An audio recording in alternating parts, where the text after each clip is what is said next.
Hi, in this video I'm going to go through part J of question 1 on Math 2009. So for this question we're asked to find the number of pairs of positive integers x, y which solve this equation. So I think we should try and factorize this left hand side first, just to try and simplify it. So let me call this star. Then our brackets, when we try to factorize the left hand side, is going to be like this. And we know the coefficient in front of each of the x's is just 1 because we've only got one x cubed here. And so we just need to work out the coefficients in front of each of the y's. And we know the product of these coefficients is going to be 8. So how can we find three numbers that multiply together to make 8? Well, we're either going to have 2 times 2 times 2 or 1 times 2 times 4 in some order. These are the only combinations of three numbers which we can take. So either we can try them both and see which one works, or we can try and figure out which of these two must be by looking at some of these other coefficients. So if I just put some arbitrary coefficients in first, then to get this 6x squared y term, well, to get x squared y, we're going to be taking y from one of these brackets and then multiplying by the two x's from the other two brackets.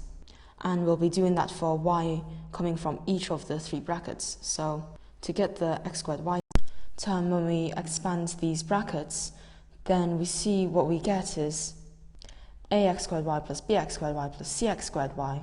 And so the coefficient in front of the x squared y term, when we add these together, is just the sum in front of the coefficients in front of each of the y's inside these brackets.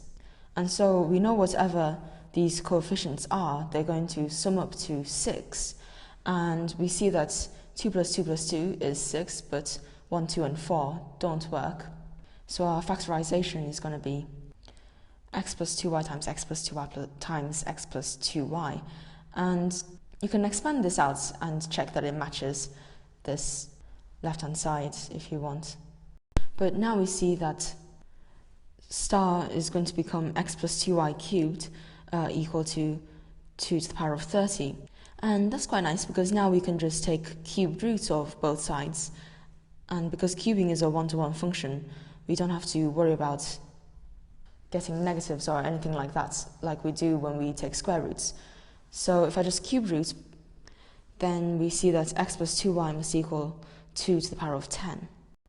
And for the solutions of this, well, we know if we fixed one of x and y, then we would know what the other one had to be, because it would just be whatever we needed to make up the difference to 2 to the 10.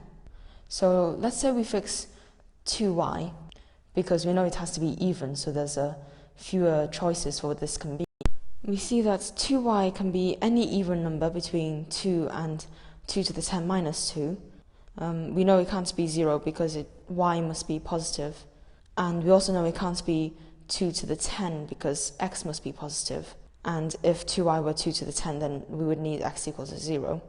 And so now we just need to work out how many even numbers there are between 2 and 2 to the 10 minus 2. Well, that's just going to be 2 to the 10 minus 2 divided by 2, which is equal to 2 to the 9 minus 1. And so we see the answer is C.